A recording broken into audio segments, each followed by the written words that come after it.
Omarosa. That's actually probably true, though. It probably is America's favorite kissing cousins. Maybe. Hey, folks, it is October the 30th, and we're picking back up with the Great Depression. And if you remember last time, we talked about Franklin Delano Roosevelt as he's entering the race to become president. He's the Democratic Party candidate running against Herbert Hoover, who's going for re-election, and he's the Republican candidate. However, there's a couple of strong correlations when it comes to presidents running. One is that whenever a president runs for re-election, the odds are in his favor. Americans tend to like to vote for the same president twice. Another one, presidents are usually re-elected if there's a war going on. There's not one here.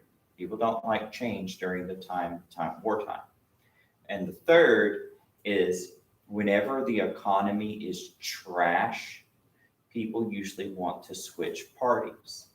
So we have a bit of a problem here.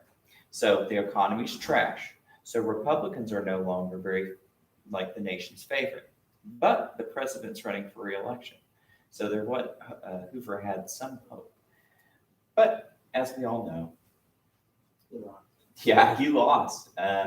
He was extremely unpopular. Remember, we talked about Roosevelt was a very popular national figure. He was a very good public speaker. And Hoover was seen largely as a villain at this time. A lot of people blamed him for the Depression. And they blamed, even though he probably did more as far as using the executive branch to leverage the economy than any president before him, people said it was not nearly enough. So in his campaign, that's FDR's, he proclaimed that he had a new deal for Americans while calling for more direct federal relief and a break away from all foolish traditions. And that says a lot as far as FDR goes, because FDR was definitely, he definitely wanted to change how the American government operated to fit a new kind of philosophy as far as how nation states deal with their problems.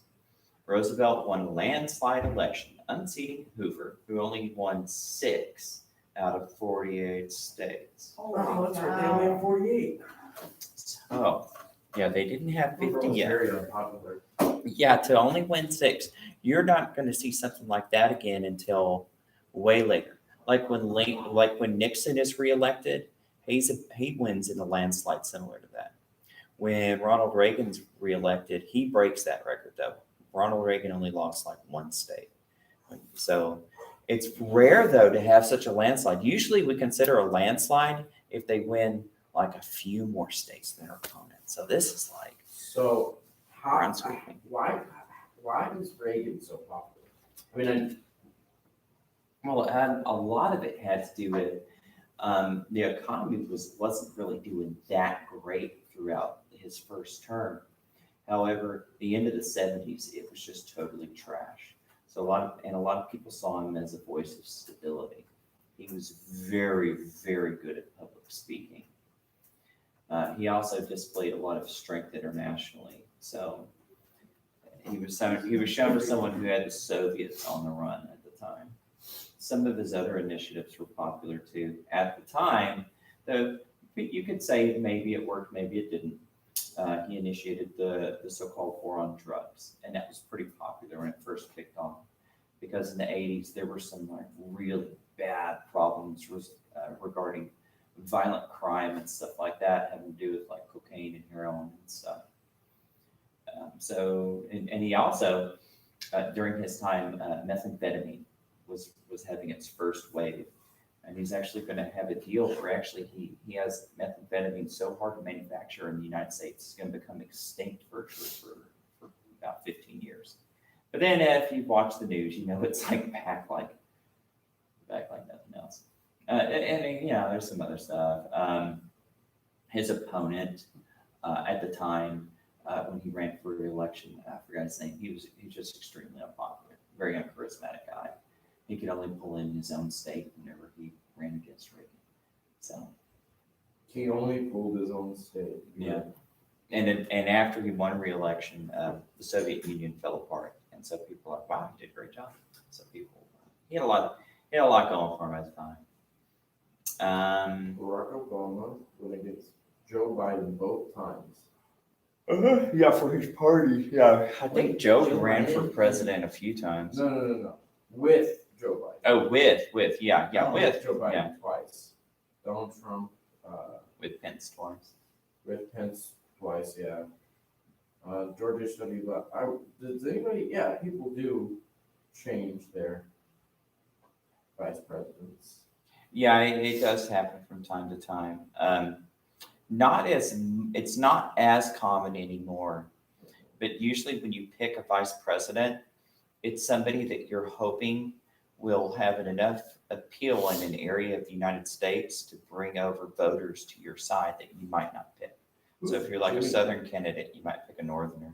Carter, I've never heard of Jimmy Carter. He's the guy that lost re-election against Reagan. But yeah, well, Carter spent a lot of his energy trying to bridge peace in the Middle East, and it had like complete reverse effect. There's a lot of terrorist violence and stuff like that. We wound up losing a lot of Americans in Iran, and of course to the PLO, Palestinian Liberation, whatever. What does incumbent mean? It means you're trying to stay the same, right? You're trying to stay in Okay. the same seat. All right, so back to Roosevelt. So Roosevelt won a landslide election, unseating Hoover, as we said. Roosevelt immediately went to work as a reformer in the White House. Now, this big thing was reform, change things up in order to try to fix things. He was a very top-down approach type of guy. He pulled around himself a group of advisors known as his Brain Trust to develop a clear plan for victory. The Brain Trust provided much advice, but no real plan due to their disagreements. So he brought a lot of academics around him. Roosevelt was known for being a very intelligent guy. And I remember hearing his memoirs, he was talking about when he first pulled these guys together, supposed to be some of the smartest men across the nation in different fields. And he was so scared. And then after his first meeting, he was like, well, I'm smarter than all these guys. And so The brain trust? you can say it's humble or not, yeah. But I think he kind of realized, and you might realize this too, like some kids go to college and they expect professors to be geniuses. And they often are very brilliant in like a field. But if you get to talk to them and know them, you realize that they're just normal people. They have a certain job that they're good at. But some of them are geniuses, like some of you just feel like, wow, you're just really bright. See, all right, so however, within Roosevelt's first 100 days in office, his administration passed more legislation than any president before. So he already broke a record. He's already Within the first 100 days, he Mhm. did more than some presidents do in 8 years. Yeah. That's dumb. So now, of course, good or bad. So the system was made to make, unlike Parliament, like a parliamentary system is made the opposite of ours. It's still representative government, but it's made to be able to pass laws quickly so that a group of individuals, like a committee, can make a law in response to things. Whereas the American system was made the other way around. That's why we have slew checks and balances. But he was able to get around that because he had both branches or both houses of the legislative branch, and he's the president. So he was able to push through laws very quickly. Wow, so he had, the Republicans were, like, was he Republican? Oh, the Republicans were like smart. I mean, like Hoover was unpopular, and generally when it's time for a presidential election, usually people, whatever party they vote for president, they'll also vote for that same party for their representatives or senators if it's that time. for Yeah, so president. Democratic, so the entire House and Senate and the, All he didn't have was the Supreme Court, but he's going to try to take that later. wow, that's crazy. And here he is giving one of his famous fireside chats. So radios are now like, even though it's depression, technology is going to bring radios and radio service to a lot of Americans' households. And they're going to be able to actually hear the president's voice firsthand. And he's going to use this new technology to really reach out and try to push his agenda through to the American people so he could gain support that way. As FDR entered office, nearly all the country's banks were closed. On March the 6th, 1933, the president declared what he called a bank holiday, that all banks were to be closed by executive order while the government worked on legislation. Without even reading the bill, both Democrats and Republicans approved the president's emergency banking bill. This goes to show just how powerful he was. He was able to use the executive office to make bills and tell Congress to vote on it, and they wouldn't even read it. They just passed these things because they knew that their voters would get them out of office if they didn't do it. That's how popular FDR was at this time. This law allowed banks in the Federal Reserve System to reopen and allowed government to provide funds for private banks. So remember, banking is going to be one of the major problems. So what they're doing is they're trying to pump life back into them, right? And if they're part of the Federal Reserve System, they also have insurance, but they're also regulated. But of course, the thing is to keep in mind, what's funny about the Federal Reserve is the Federal Reserve is a private organization that's controlled by privately owned banks. But it has the power of a government office because it controls the nation's inflation and money supply. So it's kind of a funny thing. In FDR's radio broadcast, Fireside Chats, the president encouraged Americans to trust in the banks again, and that the federal government was going to fix the problems. And that's an important thing to do. If you want people to start having businesses, and if you want to pump life back in the economy, you have to have people trust in the economy, or they're not going to participate. Otherwise, they're going to hide their money and they're going to grow their own food. And that's good on a personal level, but it's not good on a national level when you're trying to have business go again. Within a month of the bill's passage, 75% of the nation's banks were open again. So you could definitely say it worked out. So they're trying to bring back stability. So, like we said, back on Coolidge's days, his philosophy was we need to let things run their course. In FDR's age, he's going to say, no, we need to make sure that things are stable and that we can prevent big dips and losses and stuff. Well, obviously what he did worked, because within a month of the bill's passage, 75% of the banks were open again. Like what he did worked. And well, yeah, I mean, like the thing is like things like insurance and stuff. Whenever you have something bad happen, you really need that insurance. But on the flip side of the note, most insurance is, when you get down to it, a form of extortion. Because that's essentially what the mob does sometimes.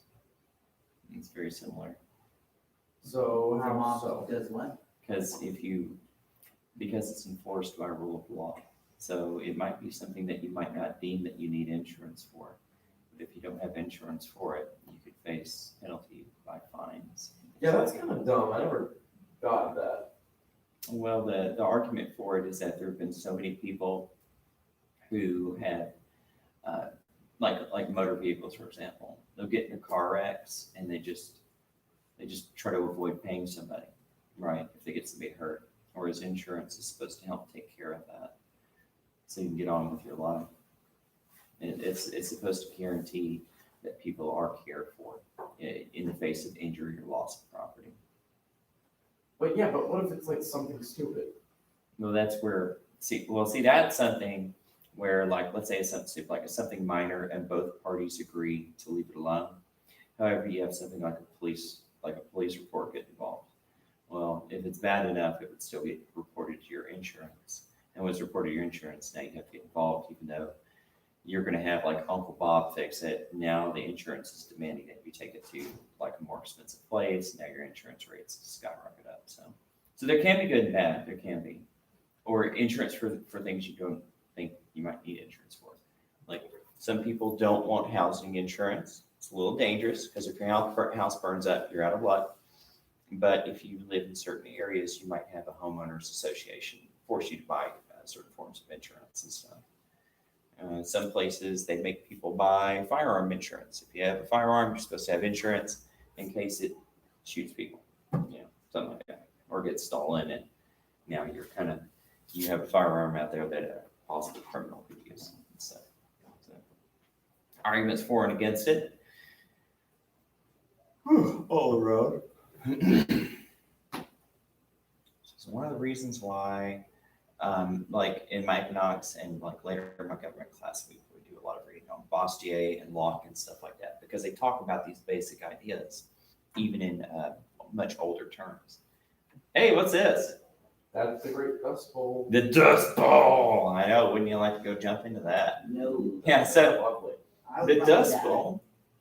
The Dust Bowl is a funny thing, like not ha ha funny, but it's the combination of both a natural ecological disaster that is compounded by human disaster. So you had the Great Plains, which used to be covered in grassland, where it grazed by bison seasonally, and just left to grow as nature intended, right? But it had a very thin topsoil, kind of like rainforest. Well, the topsoil was had a lot of nutrients and things like that for farming. So initial years of farming was very good.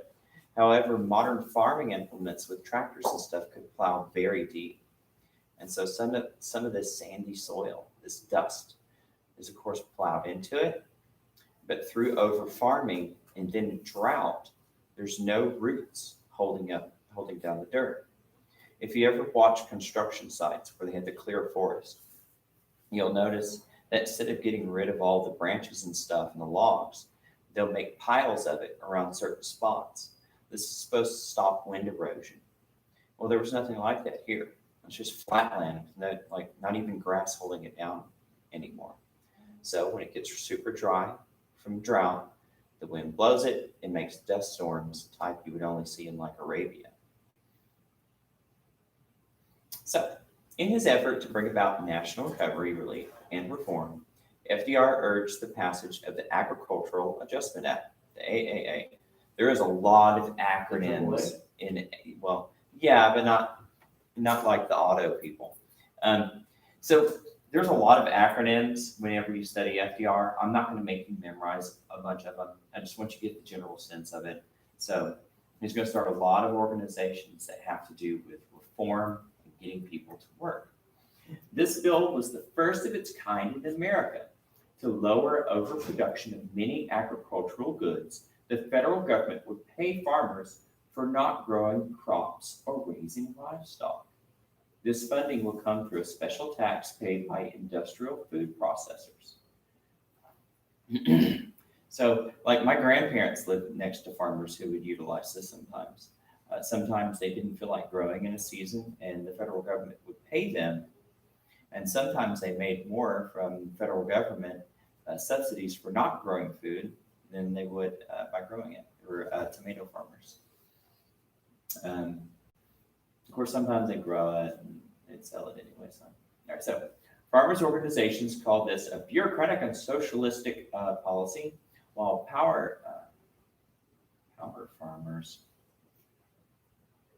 powerful farmers pointed that it did nothing to help sharecroppers, small farmers, or tenant farmers.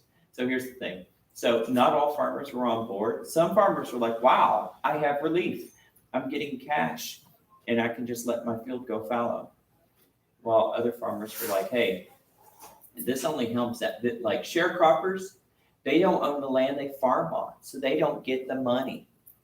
If you remember, sharecroppers, they're working essentially like a serf. They're working for the landowner who takes a lot of what they make. And same with tenant farms. Tenant farms kind of like renting a spot. And some small farmers, they weren't considered to be big or profitable enough in order to get these subsidies. Others said that the food could have been used for the nation's starving populace. That could be said for a lot of food, though. Mm-hmm. We already have an excess of food. We just throw it away. A lot of it does. Sometimes it gets bought up and it's given as federal aid to like foreign nations and stuff. But yeah, I mean, like this is a time period of American starvation. Like today, people are hungry. There are hungry Americans. But like in this time period, it's a lot of hunger and starvation. And of course, starvation is definitely deadly. So yeah, it had its criticism, right? So, because this is the first time where you have the federal government actually paying Americans for something other than fighting a war or building a road. And even that wasn't done that often back then. And this is also, you gotta remember, after the periods of the Red Scare. So a lot of Americans were definitely very, very watchful and wary because they didn't want to have their own Bolshevik revolution in America.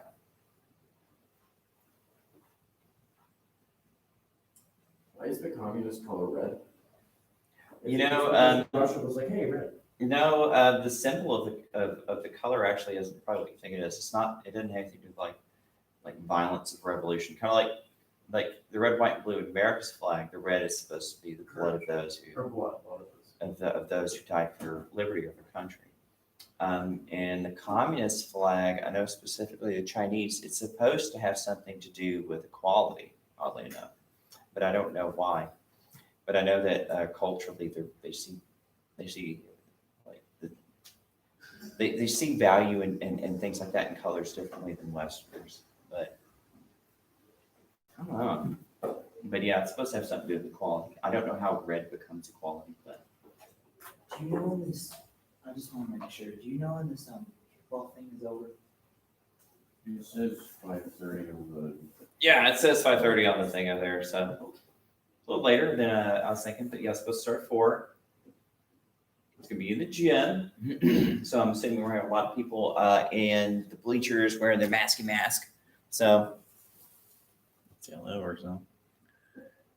I'm not sure if I'm gonna stay for the whole thing. I'm just gonna be God honest truth. I'm gonna leave at 5 myself because I gotta go get my kids.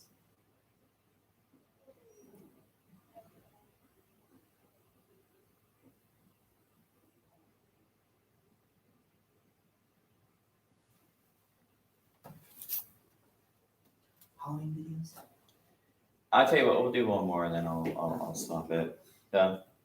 Yeah, remember the New Deal it's the domestic policy program of Franklin Delano Roosevelt. It's where they're trying to, The New Deal. yeah, like if you remember what Teddy Roosevelt's was? The. I don't think so. 14 points. Mm-mm. His was. I don't know, but his had to do with war. Mm-mm. I don't know. Gosh, now I forgot. It was another deal. But yeah, this is like something that it's like a common term. I'm gonna remember as soon as y'all walk out. All right, hey, so What's in the South, walk in? Let's, I say we all walk out. I'll walk out back in. No way, I got to start up a Google meeting with the other campus right at 2:30. Yeah, campus. Yeah, it's for a student.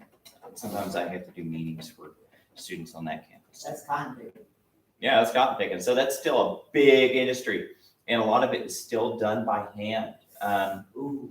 And yeah, so it's not too happy. Well, I mean, luckily slavery's over, but there's still hard work. Yeah, still hard work out there.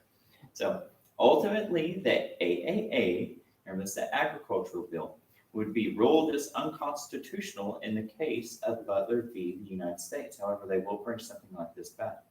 The administration then applied similar measures with the Soil Conservation Act, which attempted to reduce the amount of land farmed and reduce soil erosion. So they're trying to use government policy to try to correct the Dust Bowl.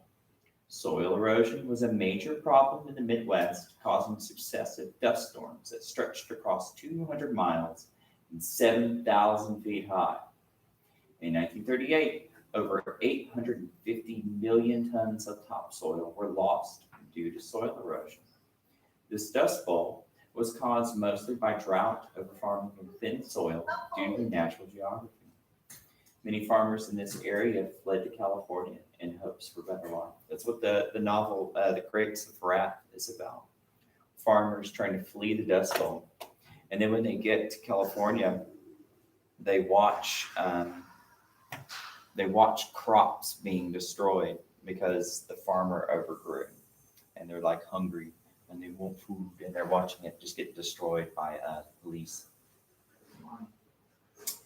Because now here's why. So one thing that Franklin Delano Roosevelt or FDR wanted to do was he believed that in order to help out the general economy, especially for agriculture, the prices were too low. And so they were trying to artificially inflate the prices of agricultural goods. And according to supply and demand, if there's too much of a product in the market, the price goes down. So by destroying much of it, you're going to have the price go up. And then they were hoping to, after that, having control measures as far as how much agricultural goods and industrial products could be made. So you started having the federal government for the first time dictate how many things could be made because they were trying to prevent another depression. Yes, sir. I don't have it in my notes. What's this plan called? Do they have to do with the U.S. foreign and domestic policy? Or did it have to a New Deal? Did it have to do with the stuff that he did in like Panama to like establish U.S. as a world power? It was the Square Deal. The Square Deal. Yeah. What was that one? The Square Deal was when he was doing progressive policies to break up Oh, monopolies. okay. The trust busting thing. Yeah, Teddy the Trust Buster. Yeah.